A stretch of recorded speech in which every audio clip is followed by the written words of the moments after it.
Hi అండి, నమస్తే. Meena's kitchen ప్యారడైజ్కి స్వాగతం అండి. అందరూ ఎలా ఉన్నారు? నేనైతే చాలా బాగున్నానండి. నేను చాలా రోజులుగా వీడియోస్ చేయట్లేదు. దానికి అనేక కారణాలు ఉన్నాయి. ఇప్పుడు ఎందుకో నాకు మళ్ళీ వీడియో చేయాలనిపించింది, చేయడానికి ముందుకు వచ్చాను.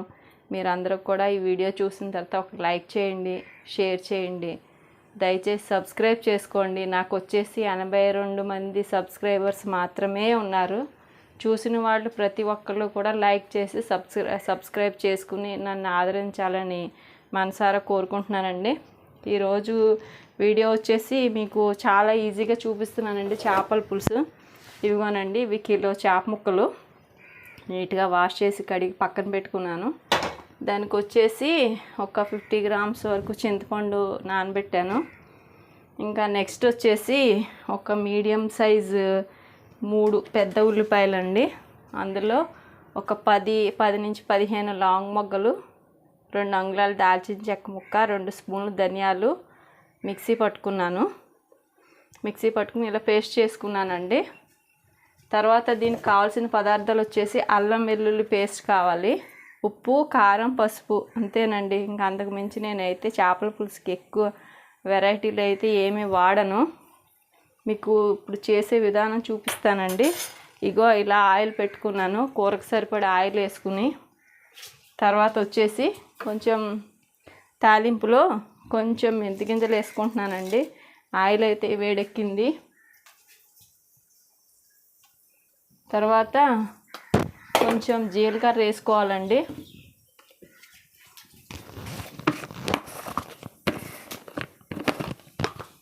ఇగోనండి, కొంచెం ఒక హాఫ్ స్పూన్ వరకు జీలకర్ర కూడా వేసుకున్నాను. నేను ఎవరిని చూసి వంటలు ఎప్పుడు ఫాలో అవునండి. నాకు వచ్చిన విధంగానే నేను వంటలు చేయిస్తాను. చేసినవి కూడా బాగానే ఉన్నాయి అంటారు. మరి ఒక్కొక్కళ్ళు ఒక్కొక్కలాగా ఉంటారు కదండి. అందరు కొంతమంది ఉప్పు కారాలు ఎక్కువ తింటారు, కొంతమంది తక్కువ తింటారు. మేమైతే మీడియంగానే తింటామండి. తర్వాత ఒక 3 పచ్చిమిరపకాయలు, కరివేపాకు అనండి అవి వేసేసాను. ఇది అయిన తర్వాత ఈ ఉల్లిపాయ పేస్ట్ ఉంది కదండి, మెత్తగా రుబ్బుకున్నది, ఇగో అది వేసుకోవాలి.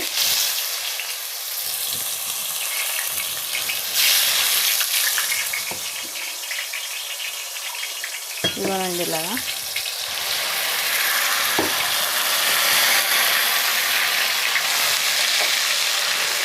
ఇలా సిమ్లో పెట్టుకుని దీన్ని చక్కగా మగ్గ పెట్టుకోవాలి.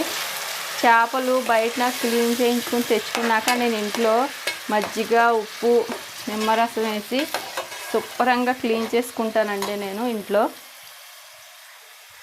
క్లీన్ చేసుకుని పెట్టుకుంటాను. ఇగో ఇప్పుడు చింతపండు పులుసు కూడా రెడీ చేసేసుకుంటున్నాను. ఇప్పుడు ఇది మగ్గుతూ ఉంటుంది కదండి. మగ్గేటప్పుడే మనం ఏం చేయాలంటే కొంచెం అల్లం వెల్లుల్లి పేస్ట్ కూడా వేసేసుకుందాం.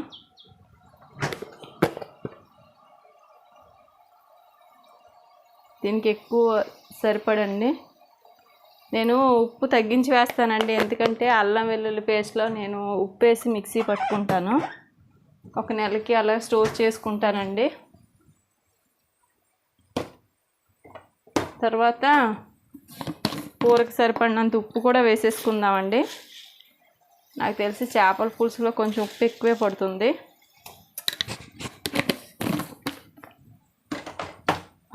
తర్వాత పసుపు అండి.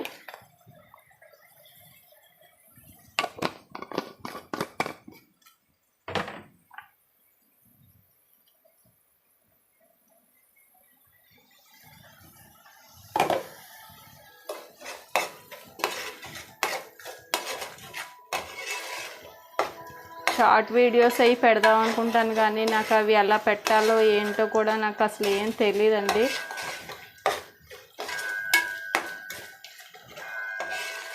నేను పెద్దగా ఏమీ కూడా చదువుకోలేదు. 10th class వరకునే చదివానండి.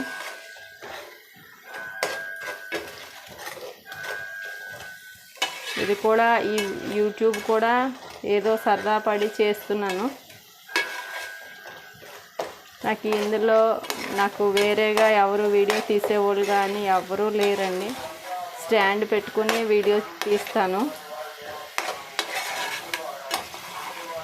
ఇగోండి ఇలా ఉల్లిపాయ అంతా చూసారు చక్కగా మగ్గి పైకి వస్తుంది కదండి. కారం ఇప్పుడు వేసుకోకూడదండి, వేసుకుంటే ఏమవుతుందంటే నల్లగా వచ్చేస్తుందండి కూర. చక్కగా ఉల్లిపాయ బాగా ఎర్రగా వేగిపోవాలి.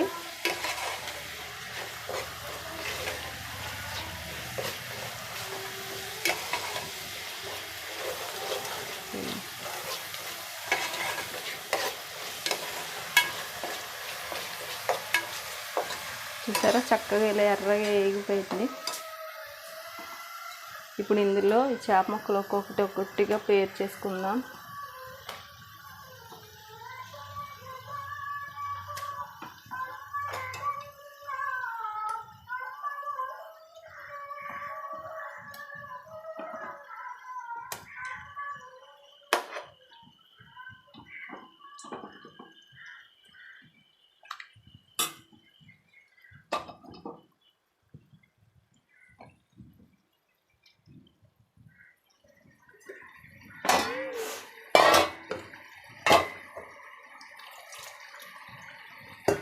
ఇవ్వనండి ఇలా ఒకటిగా చక్కగా ఈ పీసులన్నీ ఇందులో పేర్చుకుందాం. చింతపండు పోసిన తర్వాత మాత్రం అసలు గరిటె కట్టకూడదండి.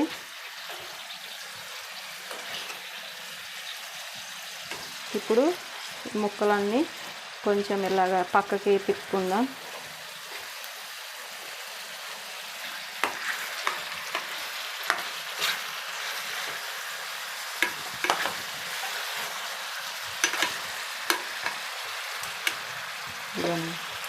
మరీ ఎక్కువగా ఏం కలపవలసిన అవసరం లేదు. చేపల కూరకి ఎప్పుడు కూడానండి ఇలా పల్చటి దాకలే వాడుకోవాలి. చూసారు కదండి. మీకు ఇప్పుడు ఇందులో కొంతమంది చింతకాయలు ఉడకబెట్టుకుని పులుసు పోసుకుంటారు, అలా కూడా పోసుకోవచ్చు. కానీ నేను వచ్చేసి చింతపండు పులుసు మాత్రమే పోస్తున్నానండి.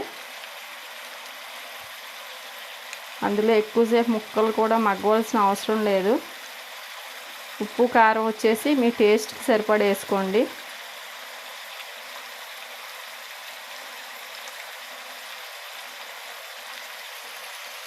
ఇదిగోనండి ఇలాగా చింతపండు పులుసు పోస్తున్నాను.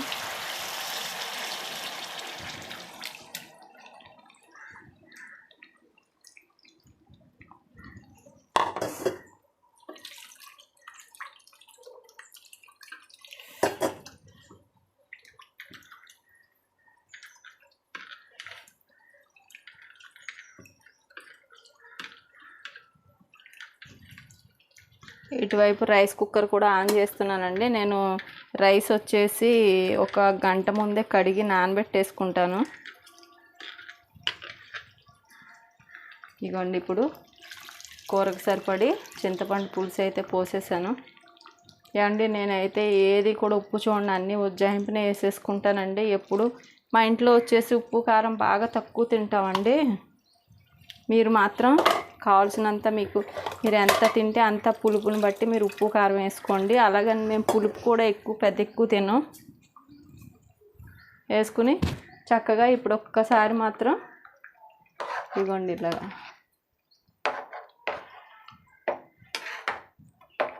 ఇలా వేసాం కదండి. ఇప్పుడు వేసుకోవాలి మనం కారం వచ్చేసి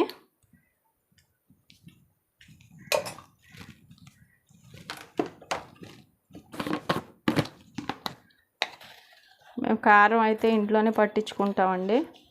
ఇగో చక్కగా ఈ కూరకు వచ్చేసి ఒక 3 స్పూన్ల వరకు కారం పడుతుంది. ముందు ఆయిల్లో కారం వేస్తే ఏమవుతుందంటే నల్లబడిపోతుందండి. అందుకని కారం ఎప్పుడూ కూడా ముందే వేసుకోకూడదు. ఇప్పుడు చక్కగా ఈ గుడ్డతోని ఇలా పట్టుకుని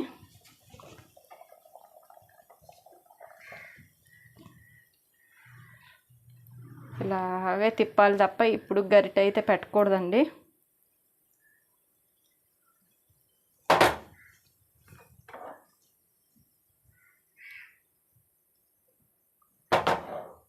ఇదిగోనండి చక్కగా